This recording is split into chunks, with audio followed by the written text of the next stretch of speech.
Alsina, ¿qué hora es? Usted lo pregunta, yo respondo. Son las 8 en punto de la mañana, 7 en punto en Canarias. Buenos días desde Onda Cero. Más de uno en Onda Cero.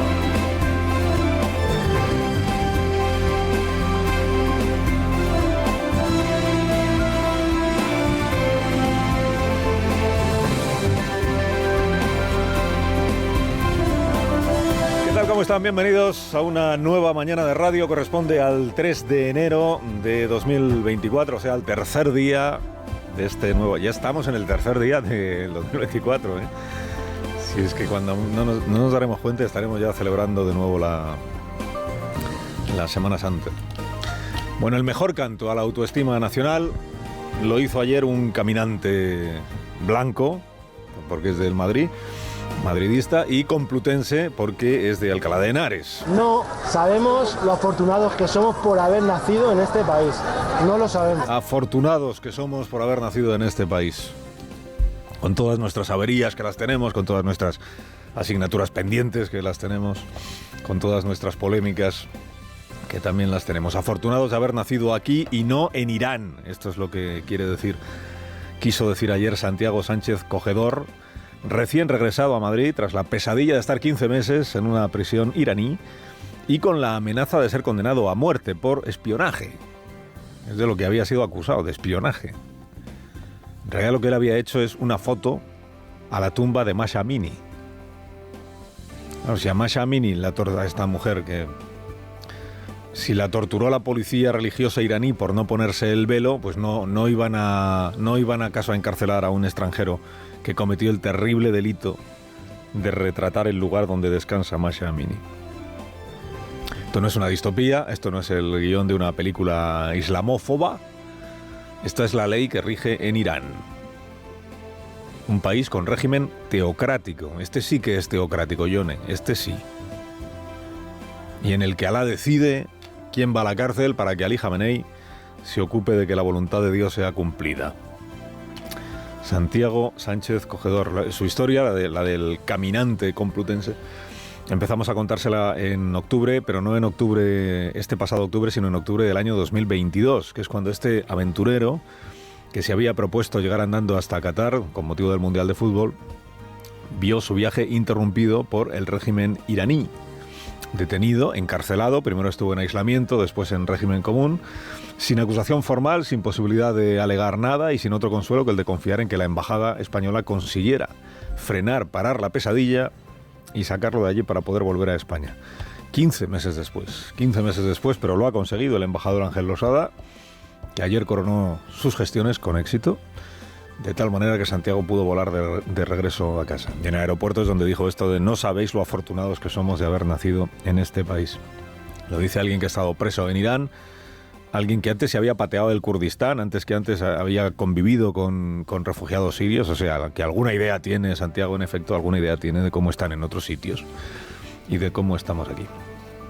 El mes que viene se van a cumplir 2 años ya de la guerra en Ucrania, por ejemplo. 2 años. Llevan, por tanto, 2 años viviendo aquí en España. Muchas familias que lograron salir de Ucrania cuando Rusia consumó la agresión y que confiaban, acuérdese que hablamos con algunas de estas personas hace ya casi 2 años, confiaban en que fuera cuestión de unas semanas o cuestión de unos meses el poder regresar a sus casas, poder regresar a su país. Mujeres que se vinieron aquí con sus hijos pequeños y que dejaron en Ucrania a los padres, a los hermanos, a los maridos. 2 años ya de distancia, 2 años ya de ausencia, 2 años de amargura. Muchos de estos hombres ya no están vivos. Sin que nada indique hoy que la guerra en Ucrania se vaya a terminar, y mucho menos que vaya a terminar con la derrota y con el juicio en un tribunal penal internacional de Vladimir Putin, el caudillo ruso. A saber cómo acabará la guerra en Ucrania. El tiempo pasa. Bueno, se van a cumplir 3 meses del conflicto entre el Estado de Israel y la organización terrorista Hamás. Bueno, de esta etapa del conflicto, digamos, que empezó 7 de octubre con las matanzas en los kibutzis. Y a la invasión terrestre del ejército israelí en Gaza se añade esto que Israel ha llamado siempre ataques quirúrgicos. Bueno, no solo Israel, esto también lo llamó así Barack Obama cuando acabó con Bin Laden, ¿no? Ataques quirúrgicos, que es localizar dónde están los líderes de una organización y diseñar operaciones específicas para cargárselos. Ayer le tocó al número 2 de Hamas, que estaba cobijado por sus colegas de Hezbollah en el Líbano, cobijado y apadrinado por Irán, por el régimen iraní. Ayer un dron israelí, aunque Israel no lo va a confirmar, porque es un ataque, una agresión en un país que no es Israel y que tampoco es territorio palestino, es el Líbano, y ya está el gobierno del Líbano diciendo que se reúne el Consejo de Seguridad de la ONU. Un dron israelí reventó el piso en el que estaba este líder de Hamas y adiós Arouri. Adiós Arouri, aunque otro vendrá que ocupará su lugar. Bueno, la cosa doméstica, ¿cómo la tenemos en este comienzo de año? Pues mira, estrena el gobierno el nuevo año, pues fiel a sus tradiciones más hondas del año pasado. La primera es gobernar a golpe de decreto. Será por decretos, será por decretos. No ha habido presidente de gobierno en España que haya utilizado más el decreto que este que tenemos ahora, que el presidente Sánchez, ¿no? Moncloa dicen, bueno, pero fue por la pandemia, porque todo había que aprobarlo con urgencia. Que ya era líder en decretos antes de que empezara la pandemia.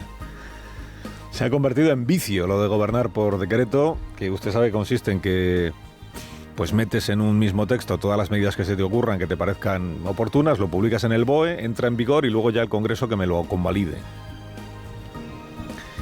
Mira que le reclamó el PNV, acuérdese, para el pacto que firmó con el PSOE para la investidura, le reclamó que se desenganchara de este vicio de ningunear al Parlamento.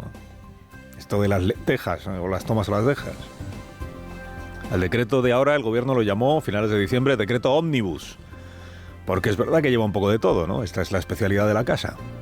Te sirvo un plato a base de medidas dispares y tú, querido socio parlamentario, o me lo apruebas todo o serás acusado de derechista y de enemigo de la convivencia.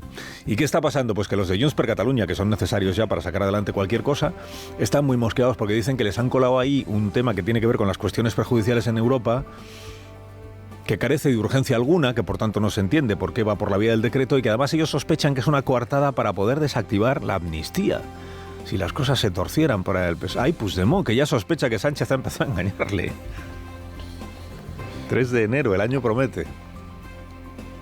Segunda tradición que el gobierno cumple religiosamente, que es cubrirse a sí mismo de flores. No hay gobierno más virtuoso que el nuestro, admítase. No hay gobierno más virtuoso que el nuestro, sobre todo en egotismo.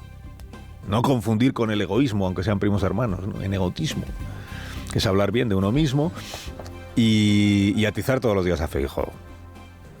No vaya a parecer que se puede gobernar un solo día el país sin chapotear en el barro este de... Bueno, después de todo, el presidente es el secretario general de un partido en estado de movilización permanente, es agotador.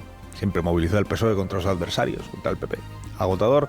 La nueva vicepresidenta 1, que antes era la 4, pero ahora ha sido ascendida, fulminante ascenso, es la vicesecretaria general de ese mismo partido. La ministra portavoz del gobierno es la portavoz del Partido Socialista, aún no ha sido relevada por nadie, por eso no hacen ruedas de prensa en Ferrari, porque no tenemos... El gabinete de comunicación de la Moncloa dedica sus mejores esfuerzos a distribuir entre comentaristas políticos munición contra el primer partido del país, que sigue siendo el PP, aunque no gobierne. Los primeros sondeos del año son tan tercos como los últimos del año anterior. ¿Qué dicen los sondeos? Pues que hoy el PP tiene más apoyo social que el PSOE y que la amnistía que concedió Sánchez para ser investido no cuenta con el respaldo de la mayoría de este país. Están las encuestas en un 60-30 en contra de la amnistía. 60-30 a pesar de la incansable campaña de evangelización, 3 meses ya de campaña de evangelización del presidente, de sus ministros altavoces, de los dirigentes disciplinados de su partido, de los comentaristas y medios más apreciados en la Moncloa, que si el bienestar, que si el progreso, que si la convivencia, que si dejar atrás, que si cerrar heridas, que si la generosidad, que si... 60-30 en contra de la amnistía y un amplio porcentaje de votantes socialistas, que está también en contra, está ese porcentaje entre el 30 y el 45 según la encuesta que usted elija. Votantes socialistas que lo son, pero que en esto tampoco están de acuerdo con el presidente. No es solo Javier Cercas. Aunque a Cercas le quepa el honor de haber escrito el pasado mes de julio por qué iba a votar a Pedro Sánchez. de haber escrito en septiembre por qué estaba convencido de que no habría amnistía, y de haber escrito ahora por qué se reconoce engañado y estafado, y por qué entiende él que el PSC ha dejado tirados a sus votantes y a sus simpatizantes al hacer suyo el relato fake del procés, que hasta septiembre era exclusiva del independentismo y que desde septiembre ha hecho suyo el Partido Socialista. Sí está empezando el año. Bueno, y con Vox suspirando porque se le haga caso. Y consiguiéndolo, como antes lo decía Marta, pues consiguiéndolo a golpe de monigote apaleado. Abascal va a acabar trasladando su despacho a la calle Ferraz, pero al medio mismo de la calle. Vista la fijación que tienen sus cachorros con la sede central del Partido Socialista. No, fabricar un muñeco cabezón, decir que es Sánchez, colgarlo del cuello con una pértiga y celebrar el final del año, el comienzo del nuevo año apaleándolo, da la medida exacta de lo que esta tropa fanatizada entiende por hacer política. Y de lo que entiende también por divertirse. La simulación de la violencia contra un dirigente político encarnado en un pelele cabezudo dice más de quien simula esa violencia, ese apaleamiento, que del dirigente en cuestión, naturalmente. Porque aquel que disfruta fingiendo que apalea a una persona, lo que está es exteriorizando sus sueños, ¿no? O sus deseos más húmedos. ¿Quién pudiera? Es un poco de odiar. Odiar, sin más, no es delito. Odiar no es delito. Apalear a un monigote, como guillotinar un retrato, como prenderle fuego a una foto, como vocear contra los rojos, aquí cada uno con sus obsesiones. Me temo que tampoco es un delito, pero bueno, el juzgado dirá, si es que esto llega al juzgado, que todavía no ha llegado. Pero retrata a los participantes como lo que son odiadores, ¿verdad? Ni activistas, ni patriotas comprometidos, ni puto defensores de la unidad de España, odiadores. O sea, hay gente que disfruta odiando, pues es así. Haters, nada virtuales, pues los hay. No hay retrato más preciso que el que hacen de ellos mismos, ¿no? Ellos de ellos mismos, ¿sí? Bueno, el episodio del final de año, dice La Vanguardia hoy, la Nochevieja Ultra en las calles Ferraz, sirvió además como ejemplo práctico del manual de aprovechamiento político, ¿no? Es cómo convertir un acto detestable a cargo de un grupo de fanáticos anti-Sánchez en un pecado o en una falta o en una vileza de alguien que ni estaba allí ni tenía noticia de lo que allí estaba pasando, que se llama Alberto Núñez Feijóo. Esta nada sutil maniobra de imputación, que fiel también a su tradición, perpetró el PSOE y sus ministros para dar la bienvenida al año, ¿no? Dice, aunque los odiadores no tengan nada que ver contigo, Feijóo, es culpa tuya, porque los alimentas. Que debe de ser que Feijóo reparte bolsas de avituallamiento entre los fanáticos concentrados ahí en Ferraz o algo así. El odio, como sabe el PSOE, se combate repudiando el odio, no tratando de sacar partido de ese odio, redireccionándolo. A ver si a quien hay que odiar ahora es a Feijóo por no haberse apresurado a publicar un tuit en el que condenara de manera tajante lo que había ocurrido. Ha declarado Patxi López que ya está bien de sobreactuar y de tratar al adversario político como enemigo. Pues bien dicho está, ahora solo falta que empiece a aplicarse el cuento. El portavoz parlamentario. Esto de atribuir a los demás un comportamiento deplorable es la forma de presentarse uno mismo como virtuoso, ¿no? El del ruido siempre es el otro, el que polariza siempre es el otro, el que deshumaniza siempre es el otro, el que exagera, por supuesto, siempre es el otro. Pero esa hipérbole permanente, esa sobreactuación, ese deshumanizar al adversario político, ese considerar al adversario político como el enemigo, debiera de terminar. No se recuerda que Patxi López haya dicho nada positivo del PP desde el día que lo hicieron portavoz parlamentario. Incluso desde el día en el que el PP lo hizo a él Lehendakari. Pero bueno, si hay que tomárselo como un propósito de año nuevo, pues bienvenido sea. No deshumanizar al adversario. No subir a la tribuna del Congreso a hacer caricatura del adversario, a hacer hipérbole, a carcajearse del adversario solo para que los tuyos te jaleen y te aplaudan el mitin en el Congreso. Que por cierto, esto de la hipérbole parece de amanece que no es poco. O sea, es un homenaje a José Luis Cuerda. El país cuya convivencia peligraba porque el personal abusaba de la hipérbole. Abandonen ya la hipérbole. Y lean a Faulkner. Carlos Alsina en Onda Cero.